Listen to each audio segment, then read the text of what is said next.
பூங்குடி ஒரு நிமிஷம் இப்படி வாமா.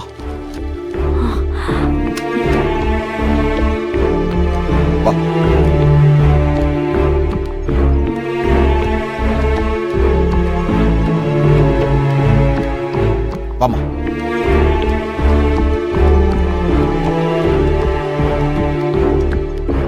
அம்மாடி. என்ன மாமா? இத பாருமா, நானும் அந்த பையகிட்ட எவ்வளவோ சொல்லி பார்த்துட்டேன். அவனுக்கு எப்பதான் சுய புத்தி வரப்போகுதுன்னு தெரியல. எதா இருந்தாலும் அவங்க அம்மா கிட்ட கேட்டுதான் செய்யணும்னு நினைச்சுக்கிட்டு இருக்கான் அவன்.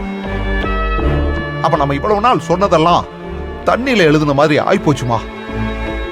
சரி, நானே நேர்ல போய் பேசலான்னு போனா அவன் நான் சொன்னதை புரிஞ்சுக்காம என் மேல கோபப்படுறாமா.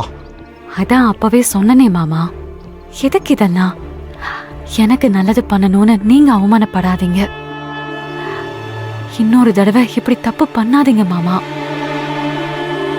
ஸ்ருதி நம்ம பொண்ணு மாமா, அவளை நாமளே அசிங்கப்படுத்த கூடாது. நீங்க சொன்னதுனால இப்ப என்ன ஆச்சு? உங்களுக்கும் மனசு கஷ்டம், சரவணனுக்கும் மனசு கஷ்டம், அத்தைக்கும் மனசு கஷ்டம். ஸ்ருதி மேல இருக்கிற மரியாதையும் போயிடும் மாமா. அவ மேல மரியாதை போயிடுச்சுன்னா நாம நினைக்கிறத சாதிக்க முடியாது. நான் வீட்டுக்குள்ள வர்றது முக்கியம் இல்ல மாமா. ஸ்ருதி இந்த வீட்ல இருந்து நல்லபடியா அவ விரும்பினவனோட வெளியே போய் சந்தோஷமா இருக்கணும். அதுக்காக தான் நான் போராடிட்டு இருக்கேன். நீங்க வேற ஏதாவது பண்ணி கெட்டு போயிடக்கூடாது மாமா. நான் இவ்ளோ நாள் திண்ணையிலேயே இருந்துட்டேன். இன்னும் கொஞ்ச நாள் தான். நான் அத்தை கிட்ட சவால் விட்டுருக்கேன். அவங்களே என்ன புரிஞ்சுக்கிட்டு மனசு மாறி வாமான்னு கூப்பிட்டாதான் நான் உள்ள வருவேன். அத மீறி நீங்களோ இல்ல அவரோ பேசினாலும் நான் வரமாட்டேன். சக்திக்கும் ஸ்ருதிக்கும் சீக்கிரம் கல்யாணம் நடக்கும் மாமா. கண்டிப்பா நான் வீட்டுக்குள்ள வர நாள் ரொம்ப தூரத்துல இல்ல. கண்டிப்பா என்ன அத்தை ஆரத்தி எடுத்து உள்ள கூப்பிடுவாங்க மாமா. அத நீங்க பாப்பீங்க. அது வரைக்கும் இந்த இடம் தான் எனக்கு சொந்தம்.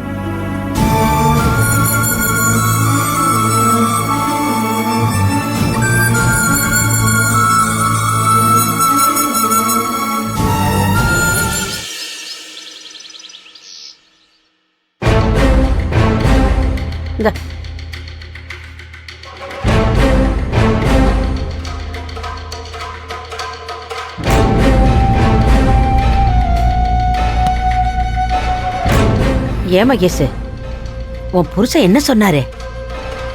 கேட்டுக்கிட்டு தானே இருந்த, உனக்கு தெரியாதா? தெரியும் மகேஷ், ஆனா அவர் எல்லா உண்மையையும் சொல்றாரு. நீ நம்பாத மாதிரியே பேசுற. இங்க பாரு, அவங்க என்ன பேசினாலும் சரி நம்ம நம்பவே கூடாது. ஸ்ருதியை பத்தி எல்லாம் நமக்கு தெரியுங்கிறத அவங்க தெரிஞ்சுக்கிட்டாங்கன்னா அதுக்கப்புறம் அவங்க காய் நகர்த்த ஆரம்பிச்சிருவாங்க. அதுக்கப்புறம் நான் தான் அவங்க இழுக்கிற இழுப்புக்கு போய் ஆகணும்.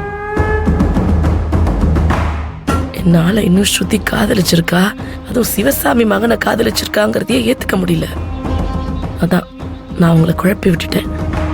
இதுக்கு மேல யார் எது சொன்னாலும் உண்மையா பொய்யான்னு தெரியாம குழப்பத்திலே இருப்பாங்கல்ல, இதுதான் நமக்கு வேணும்.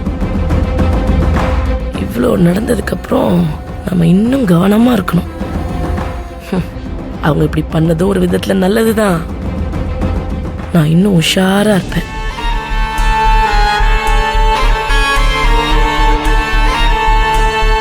நான் எடுக்க போற முடிவு என் பொண்ணோட வாழ்க்கையை காப்பாத்துற மாதிரியும் இருக்கணும், அந்த பூங்கொடிக்கு அடி விழுந்த மாதிரியும் இருக்கணும்.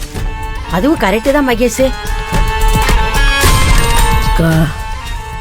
நீயும் எங்க கூடவே தான் இருக்க. நடக்கிறது எல்லாம் உனக்கும் தெரியும். என்னையே இவ்வளோ பேசி மடக்க முயற்சி பண்றப்போ உன் மூலமாவும் ஏதாவது பண்ணுவாங்க.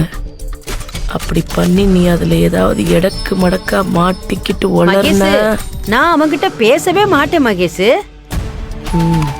அப்படியே வாழ்நாள் முழுக்க இருந்துட்டு போயிரு. என்ன கேட்காம எதுவும் பண்ணாத, புரியுதா? சரி மகேஷ்.